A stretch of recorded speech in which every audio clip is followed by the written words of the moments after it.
Bienvenidos a un nuevo episodio en Notas de Obstetricia. En esta oportunidad iniciaremos con los tópicos, o mejor dicho, los principios básicos de reproducción. Es así, si bien cuando hablamos de reproducción humana tenemos que tener en cuenta desde los aspectos morfológicos funcionales, pero además las estructuras que van a ser partícipes durante este proceso. Cuando hablamos en reproducción, generalmente entendemos dentro del concepto de que este es para el hecho de procrear a través de el coito, que es de uso o incluso de concepto natural, ¿no? En la cual existe a través de un medio que es el proceso de penetración y eyaculación en el canal vaginal, y posteriormente con un estado de fecundación, las cuales posteriormente el blastocisto que llegue a formarse se implantará en el endometrio uterino, ¿no? Entonces, bajo todo este aspecto, uno se pregunta para qué o qué, ¿no? Entonces, desde los conceptos morfológicos, desde el varón, concebimos bien a los genitales internos e incluso los órganos reproductores eh, externos, ¿no? Entonces vamos a tener en cuenta los tópicos. A simple vista podemos visualizar lo que es la prominencia o incluso todo este conducto que va a formar, y aparte la prolongación, ¿no? Que es el mismo falo o el pene.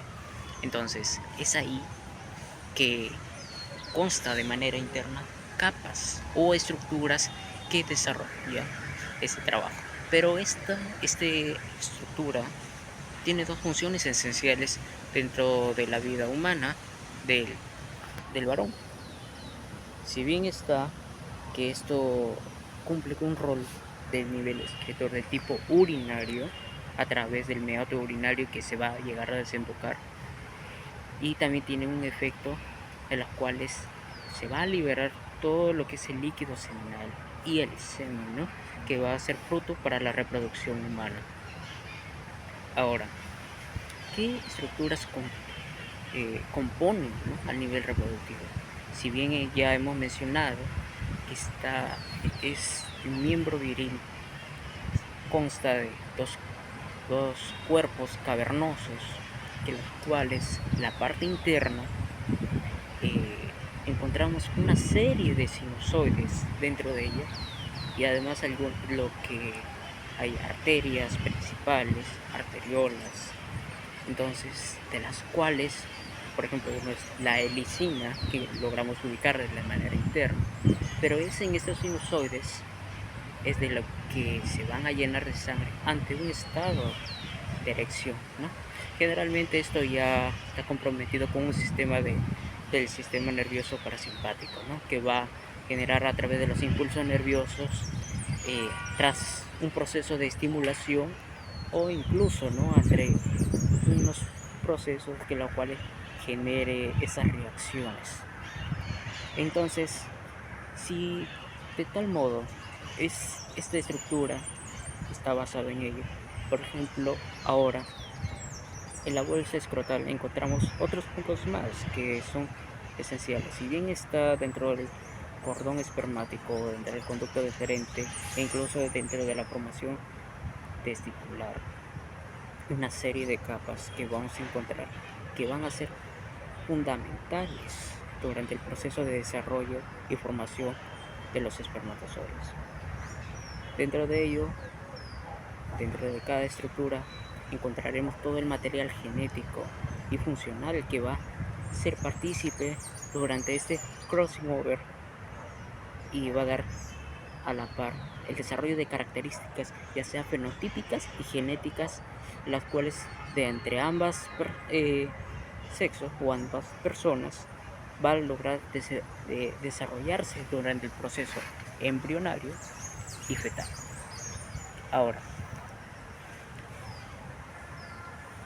al nivel interno, si bien seguimos toda una secuencia, se forma en los ciclos, llega el epididio, continúa a través del conducto deferente, llega a la vesícula seminal.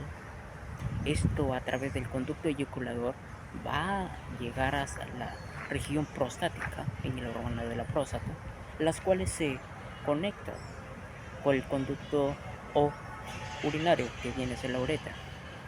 Y es a partir de allí que va a continuar todo el recorrido hacia el exterior, ¿no?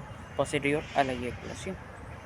Entonces, ahora, si las otras estructuras adyacentes a algunas enfermedades e incluso en un estado de infertilidad son esenciales, ¿no?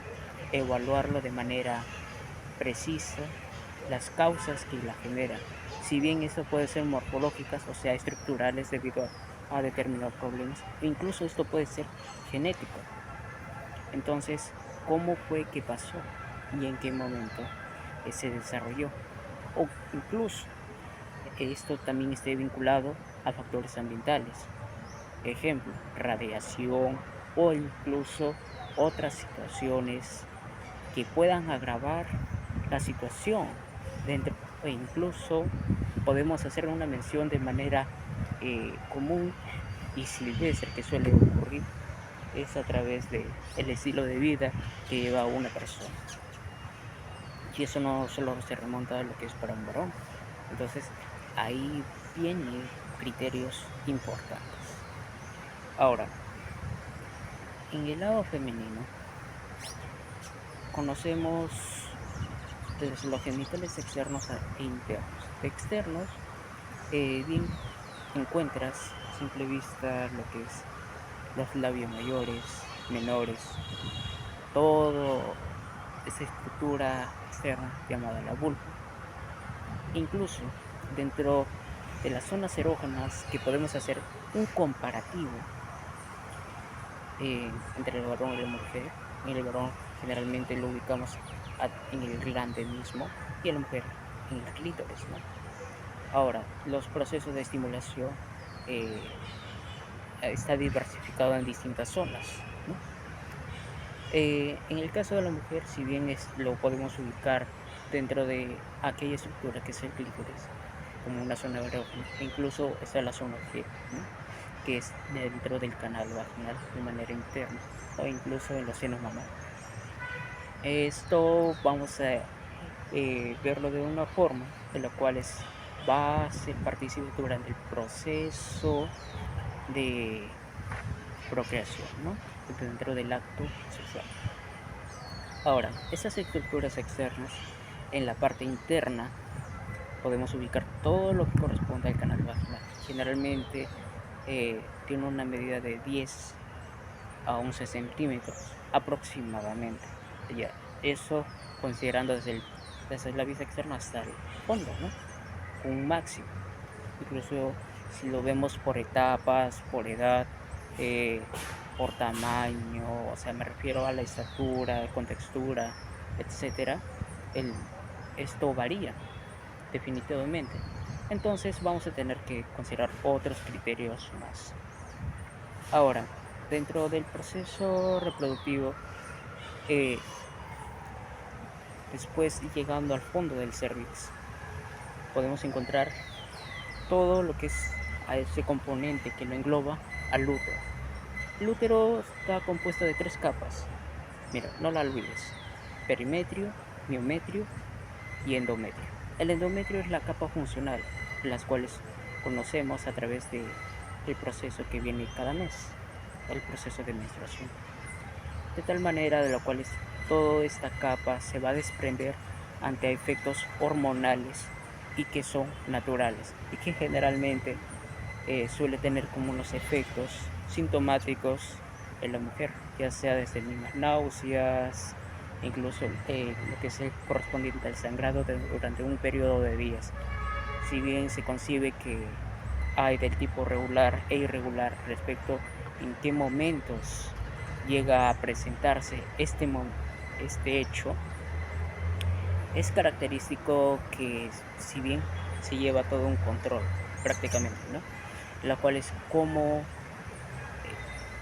notamos que este sangrado que pueda haber es normal o incluso no puede haber algún problema por ahí. Porque si bien tenemos la metrorragia, que es el sangrado abundante, o la amenorrea, ¿no? Claramente ante la ausencia de la menstruación. Entonces, ahí uno pone un ojo en alerta. Entonces, ¿qué hacemos? ¿O qué está pasando? Ante una amenorrea, comúnmente, cuando esto sucede, uno quizás cuando eres joven o tras tu hecho de luna de miel, tras tu situación del 14 de febrero, comúnmente, ¿no? No usaste protección o tu protección no te salvó, te falló, X motivos o cualquier otro evento, o sea, se me ocurre Semana Santa. El punto es de que al no cuidarse en ese sentido a través de algún método en la cual no estén los planes, la procreación misma o la finalidad de llegar a un embarazo, sueles empezar con ello, con una menorrea, o sea, la ausencia de menstruación, ya que empezó todo el desarrollo embrionario, ¿no? Ahora, el tema del aborto u otro son asuntos que si bien tiene eh, arraigo incluso moral, político, incluso efecto biológico, ¿no? Ya que si claramente si vamos a evaluarlo, va a haber efectos secundarios en la misma mujer después de ello. Y si esto es de manera ilegal o incluso no se tiene todos los cuidados sugeridos, entonces se corre el riesgo la vida de la mujer, claramente. Entonces, ¿en qué estado estamos llegando? Entiendo que quizás no fue el momento u otro, pero hay criterios de evaluar, ¿no? Otros ya son lo que son abortos terapéuticos. ¿Por qué se hace mención a ello? Si bien se induce, pero generalmente es cuando esto ya implica que corre la vida de la gestante. Y claramente si son en situaciones que no son tan apropiados, ¿no? Por ejemplo, si bien esto vemos con alguna patología a nivel uterino o, por ejemplo, embarazos ectópicos. ¿Qué es un embarazo ectópico? Por ejemplo, si bien se realiza este proceso de fecundación, se convirtió el huevo cigoto dentro de ese estado de clímax, se llega incluso a desarrollar todo este embrión en la trompa uterina o incluso fuera, ¿no? Hay casos que se desarrollan en el hígado o zonas aledañas. Entonces, ante el desarrollo progresivo, va a invadir parte del tejido, parte del espacio que no es incluso el apropiado para el desarrollo embrionario. Entonces, de tal manera, es un riesgo fatal. Ahora, dentro de toda esa estructura reproductiva, si bien concebimos a lo que son los ovarios, todo el proceso de ovulación, el ciclo ovárico, hay que tener en cuenta otros puntos más. Si bien tiene un periodo de tiempo que está influido por las hormonas, ya bien está el estrógeno, la progesterona, y entre otros más, que van a formar parte de de este ciclo, hay otro punto importante, que cuánta es la cantidad o el número de óvulos por persona, para ser preciso por mujer, y cómo es el proceso de maduración, ¿no? Si bien los óvulos ya son definidos en cantidad, quizás no un dato exacto, pero son definidos. El punto es de que a medida del tiempo, ya durante el proceso de pubertad, porque el estado de pubertad no es que sea también una edad definida, entonces ahí tienes que evaluarlo detalladamente, porque si bien hay mujeres, bueno, en este caso, niñas, que llegan a desarrollarse desde los 9 años o 8 de manera temprana, eh, empiezan a ovular, menstruar, para ser preciso. Entonces, ah, desde ese momento podemos eh, indicar que es fértil, ¿no? Que ya a partir de ese periodo va a generarse todo un mecanismo para llegar al estado de desarrollo embrionario y fetal.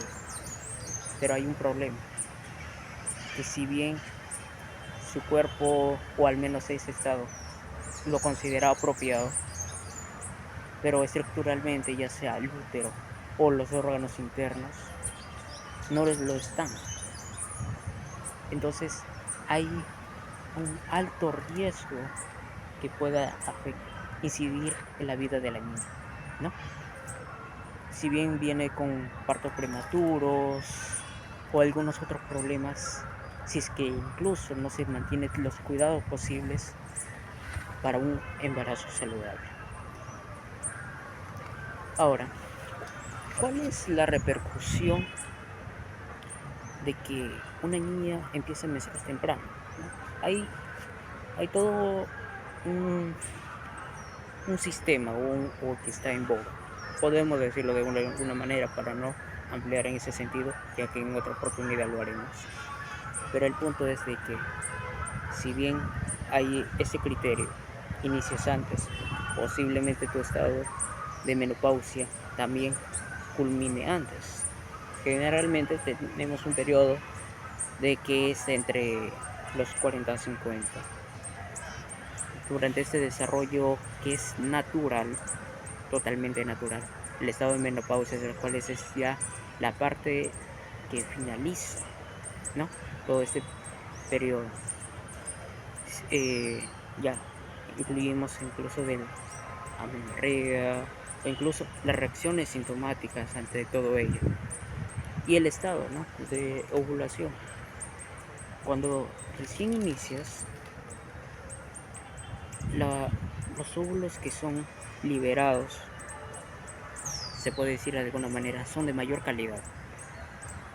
Sigue creciendo también. Y viene otra pregunta. ¿En qué edad se considera que la mujer es fértil? Si bien tenemos entre los 21 hasta los 25 años. Un periodo, entre comillas, aceptable, ¿no? Podemos decirlo. El contexto social o incluso político, moral y guión cultural eh, precisa de que si bien actualmente las féminas ya tienen miras a un desarrollo personal, interpersonal, integral para ser preciso, e incluso, ¿no?, ya viene con la autonomía de ya sea no solo monetaria, cognitiva, incluso social, que no tiene nada de malo, al contrario, son efectos que dentro de todo el proceso es parte de la naturaleza humana.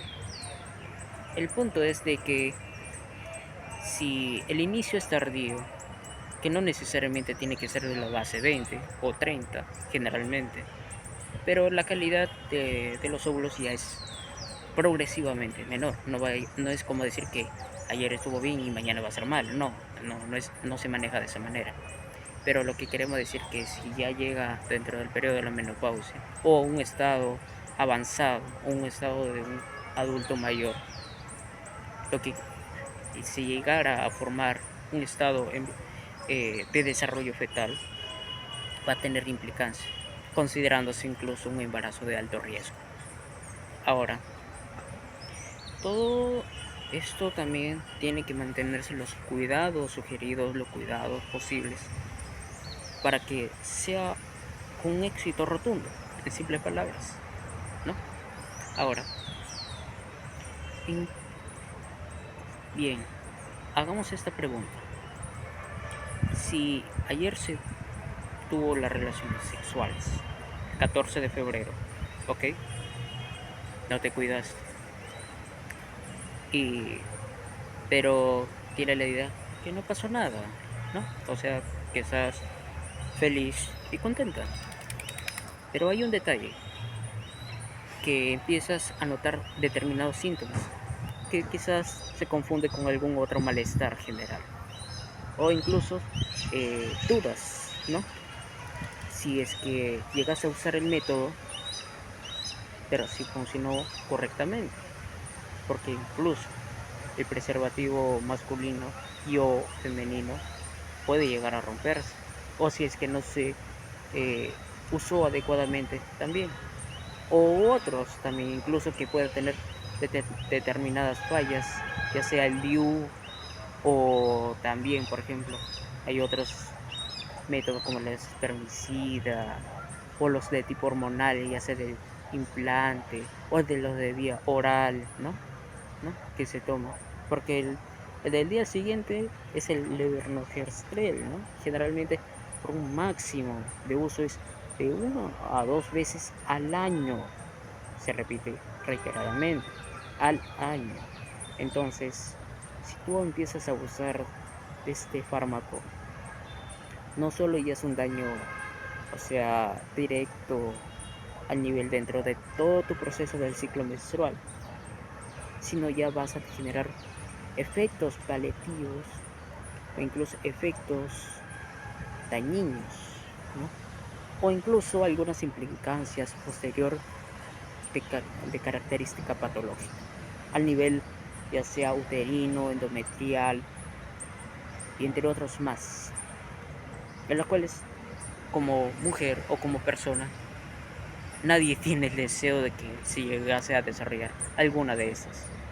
Por ejemplo, un embarazo ectópico, un cáncer de cuello uterino o un cáncer uterino personas, un UTI. Entonces vamos por ahí esa línea. Nadie. Ya que esto ya está arraigando a problemas oncológicos que tienen un tratamiento en, según su gravedad. Ahora, tenemos todas esas estructuras. Ya hemos tocado acerca de las funciones, su ser en el mundo, ¿no? Podemos decir para qué y por qué. Pero ahora, incluso en el estado de fertilidad, tienes que tener en cuenta, si bien una edad avanzada implica riesgos, si es una edad muy temprana, también implica riesgos. Pero si es la edad intermedia, con los cuidados sugeridos, incluso si es que se tiene comorbilidades, todo eso se tiene que llevar de manera adecuada. ¿Por qué? Si bien inicias tu embarazo, ¿no? Desde la primera semana, incluso ya implantado el blastocisto en el endometrio, porque esto prácticamente desde el proceso de clímax empieza con mórula, blástula, un poco más después de la blástula está la gástrula, cuando ya empieza cada uno de este proceso de invaginación y todo el desarrollo de las capas embrionarias, ¿no? Endodermo, mesodermo, ectodermo, que van a ser fruto de todo el desarrollo posterior, ¿no? De cada una de las estructuras que conocemos. Tú me miras a mí, desde la capa más externa, fue generado a través de la capa embrionaria del ectodermo. Vamos eh, de manera más interna, por ejemplo, algunas eh, glándulas o incluso eh, a nivel musculoesquelético o incluso de otros órganos de tipo vital también, va a ser debido a estas capas embrionarias. Incluso de la parte más interna tiende a ser incluso de las de tipo viscerales originadas a través del endodermo. Entonces son medios, las cuales cada uno va a tener un efecto en algún momento, ¿no? Si hay algún problema o dentro del proceso de desarrollo, va a ser evidente, no solo a nivel fenotípico, sino es funcional. Muy bien. Ahora, continúa. Llegamos hasta la cuarta semana, el primer mes. Y desde esa etapa, incluso previa, ya viene con todo el desarrollo neurológico, o sea, la formación desde la base primitiva con el tubo neural, ¿no? Entonces, esto, si empezamos ahí, si, no solo es por decir, quiero mi hijo o hija sea inteligente o otra, no tenga algún problema eh, en este tipo, ¿no? O en esta categoría neurológica, funcional, del sistema nervioso y otro, bueno, empieza por la alimentación. Pero esto también, esta alimentación no es por comer cualquier cosa, tiene que ser de manera balanceada e incluso rica en contenidos que pueda favorecer todo ese desarrollo. Recuerda que no solo estás comiendo por ti, son dos personas dentro de ti. O sea, tú eres uno y tu bebé otro. Y qué decir si son gemelos o incluso varios, ¿no? O sea, trillizos, cuatrillizos y los casos que llega de quintillizos, ¿no? Entonces, evalúa cada uno de esos puntos y entonces tienes que ver, porque ya la prioridad no eres tú solo, también están tus niños. Tienes que ver por ellos también. Recuerda, ellos comen. Tú te alimentas, ellos comen. Y si tú no te alimentas, ¿qué sucede? Van a seguir comiendo. ¿Y qué comen? Van a empezar a absorber los nutrientes o lo que está contenido en lo diversificado de tu organismo, empezando con el calcio. ¿De dónde van a obtener calcio? De la fuente principal de calcio, tus huesos, las zonas de alta concentración, ya sea desde el mismo fémur u otro de la médula. No, entonces ahí va uno, el hierro. El hierro lo encontramos en la sangre, ¿no? En la sangre.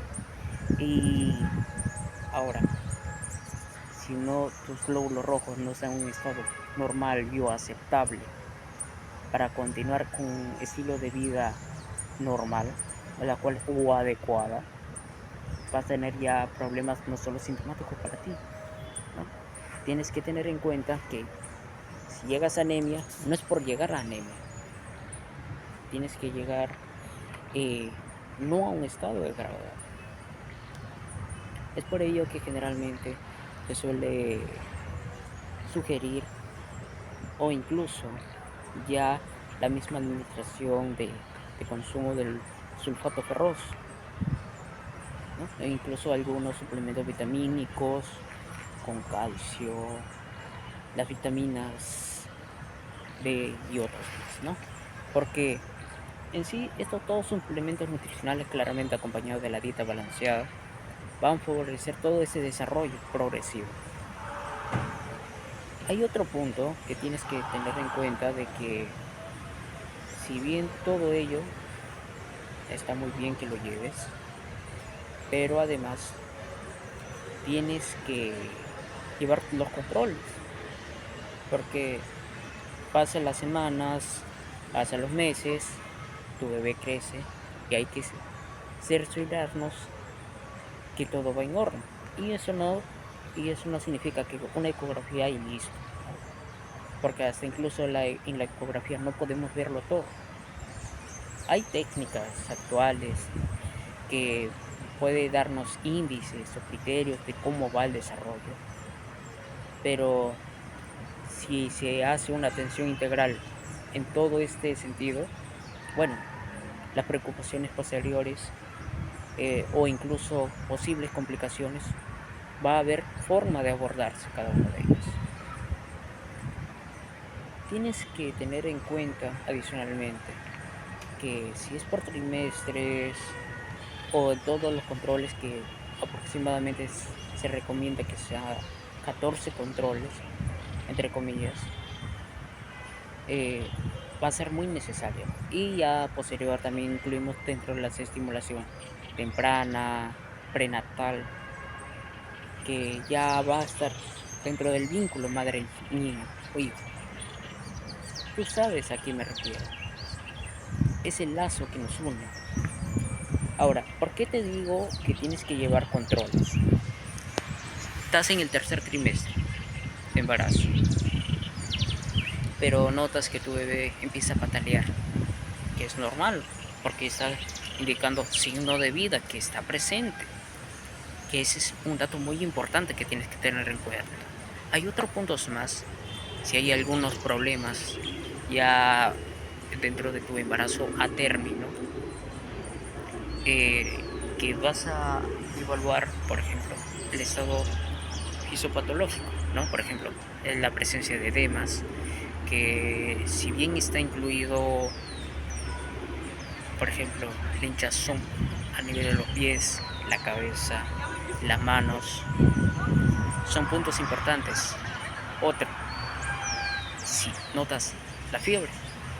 Pero cuando hablamos de todos estos puntos, no es porque digas, bueno, me empiezo, no sé, me empieza a dar sudoración, me empieza a dar taquicardia, me empieza a dar todo. Ya, ok, pero si fue un ratito, ¿cuál es el sentido? Sí, está bien, estás notando que está sucediendo, pero ante estos casos, o se diría puntos alarmantes, es de que si bien es intenso, pero este es eh, a la vez persistente en el tiempo. ¿Por qué? O sea, digamos, no solo que se me presente cada una hora, una vez a la semana, pero este es seguido en casi todo el día y por toda la semana, o incluso más, ¿no? Pero tampoco no se va a esperar que se cumpla todo este punto para recién acudir a emergencia, porque quizá ya puede ser demasiado tarde. Tienes que tener en cuenta, por ejemplo, la, la presencia de vida de tu niño o niña o tu bebé. Uno de ellos es, si bien está dentro de los controles, el ver los latidos de tu bebé a través de que, bueno, se usa el aparatito del Doppler o incluso hay otras tecnologías actuales que favorecen, ¿no? La detección de todo, cómo va el estado, más allá de la identificación morfológica, o sea, si está todos sus componentes estructurales desarrollándose de manera adecuada. Por ejemplo, ¿cómo sabrías que tu niño o niña ya lleva varias vueltas del cordón umbilical eh, en su cabeza? Y que esas molestias, que son esas pataditas, son como un aviso, ayuda, porque ya está como ahogándose, ¿no? Entre comillas ahogándose, ¿no? Pero el punto es que está habiendo un daño, ¿no? Pero lo cual es, mm, esto suele ocurrir en diversos casos. A veces sí, pasando por las mismas ecografías o mismas atenciones en consultorio, no se llega a detectar hasta incluso en el momento del parto. Bien, son puntos. Otro de los signos de la alarma que tienes que tener en cuenta, si bien está la fiebre, ¿no? Otro es el mismo hecho, cómo va a estar incluso el anemia, ¿no? Cuando ahí nos da algunos criterios, en qué estado estás, ¿no? A nivel corpóreo funcional. ¿Qué más? A ver, dime tú. Por ejemplo, ahora, mira, el hecho de que, digamos, haya una fuga no, no es fuga, o sí, dime tú, no, no es fuga.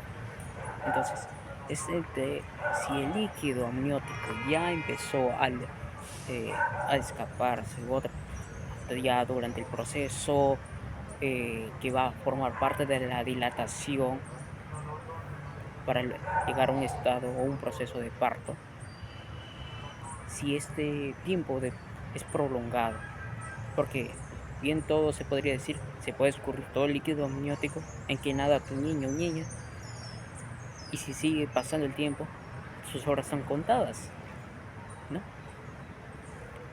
Entonces, es otro punto a considerar. Ahora, si durante este proceso, quizás a término o antes, notas que hay sangrados, ¿no? Pero no son los sangrados que, bueno, un poquito y acabó, ¿no? Sino ya que son abundantes, u otros que no son normales, ¿no? Que entonces son criterios a considerar durante todo ello. Hemos hablado de los edemas, la fiebre, pero hay otro punto más. Dolores de cabeza. Dice, me duele la cabeza. Ya. te dolió un ratito, una hora, quizás no tan intenso, eso no es para una emergencia. ¿Cómo sería una emergencia? Que esto llegue a ser tan intenso el dolor que se podríamos decir incluso insoportable. Otro, ya, no es por un breve tiempo de 15 minutos o algo por el estilo, o una hora, no, sino este sigue persistiendo en todo el día, o incluso en varios días ya has llegado a sentirse de tal manera, ¿no? Es urgente y emergente, de emergencia. Criterios que tienes que tener en cuenta, que toda gestante tiene que tener en cuenta. Si eres personal de salud, con mayor razón. En las diversas áreas, igual, porque es aplicado eh, en toda vida. Puede ser tu hermana, puede ser tu pareja, puede ser tu mamá, tu esposa, ¿no? ¿No? Entonces, incluso tu hijo, tu sobrino, tu primo, quien conozcas, en que encuentre ese estado, al menos reconociendo estos aspectos, bueno, ya sabes cómo actuar, ¿no? Y qué hacer, y cómo afrontarlo, ¿no? Ante determinadas situaciones. Son cuidados que se tienen que manejar con la cautela posible. Más allá de la alimentación, ver cómo es este monitoreo. Y si de por sí ya desde un principio se detecta que este es un alto riesgo o incluso que puede tener algunas complicaciones, con mayor razón. Puedes incluso ver y notar qué otros puntos alarmantes son para que puedas acudir a emergencia. Y no solo porque encima uno quiera u otro, sino que como su propio nombre, emergencia. Porque quien está en juego no solo está la vida de la madre, sino también del niño. Y si uno se va, no es que el otro vaya a ser feliz, siempre va a ser un estado incompleto. Me dejo entender en varios sentidos. Bueno, hasta el día de hoy vamos a ir manejando ese sentido, quizá como diálogos, quizá puede dejar tu tema en un pendiente, o sea, como un sugerible, claro, dentro de este campo, pero tienes que verlo, quizás en una versión analítica, incluso de casos, obviamente.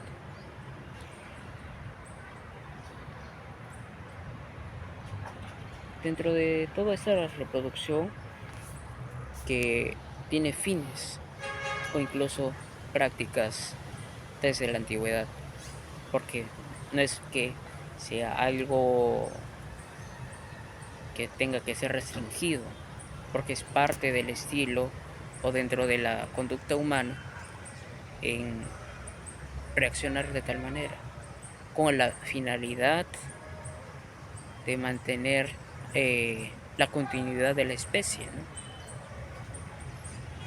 Si bien esta especie, tal cual como nos hacemos, ha pasado por un desarrollo, entre comillas, vamos a decir, evolutivo, por los cuales este criterio sigue en discusión, porque incluso si te pones a analizar el origen de la vida o origen de la existencia, aún hay cabos sueltos o cabos vacíos.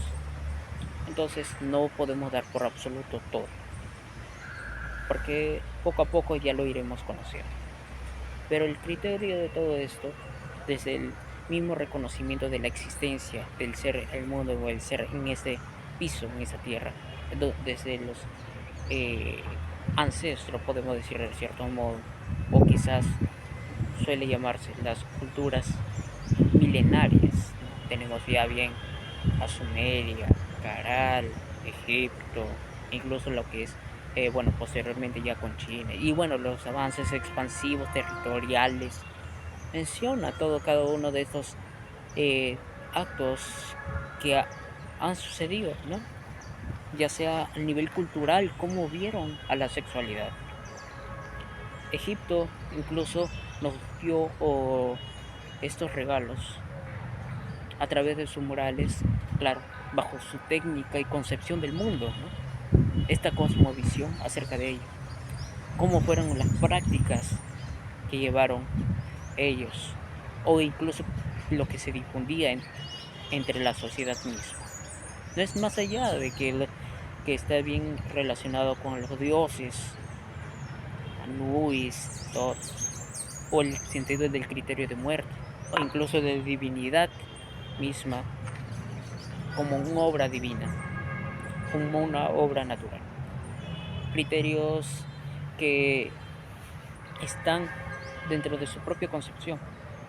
En, en otras culturas lo ven de otra manera, quizás algunas más reservadas, otros quizás camufladas bajo otros términos o, o enclaves, y otros muy visualizados, ¿no? O sea, claramente difundidos liberales, ¿no? Que si lo vemos dentro del estado de la actualidad, bien está desde las culturas amazónicas, bueno, no, o sea, en mi cuerpo, en base, yo me respeto, incluso el cuidado mismo, el autocuidado, ¿no? Tienes que evaluar si mencionamos autocuidado, no es el hecho de que, bien, un, un cuidado saludable, porque tenemos que ver desde la óptica desde las interacciones sociales y aún sexuales, ¿no? Cómo ves a la otra persona y cómo te ve a ti, cómo se ven a sí mismos, ¿no? Cómo comprendes. El tema de género es otro punto, pero tiene implicancia aquí también, ¿no? En las cuales a nivel cultural eh, es discutido generalmente, quizás por posiciones conservadoras aún, que no está mal, ¿no? O sea, el sentido de todo eso es solo analiza, cuestiónate el porqué de aquello y por qué el radicalismo, quizá, si es el caso. Pero el punto es de que si una vez que comprendes todo este sistema, todo este complejo, poco a poco vas a ir adentrándote e incluso empatizándote con la otra persona respecto a cómo no solo es su reacción ante determinadas situaciones. No solo hablo a nivel erótico, sino social. Porque sexualidad, o incluso cuando hablamos de relaciones sexuales, todos hacemos relaciones sexuales. ¿Por qué? Tú eres sexo femenino, yo soy sexo masculino. Tenemos bajo estos sexos, en los cuales que nos definen quizás orgánicamente, pero al fin y al cabo tiene una finalidad social. Pero el otro término quizás de relaciones sexuales que también se suele hablar muy seguido es acerca de la llegar a un estado de coito o penetración. Entonces, con fines de satisfacción sexual erótico funcionales, ¿no? A través de, de las estimulaciones y otros que contribuyan a ese proceso, ¿no?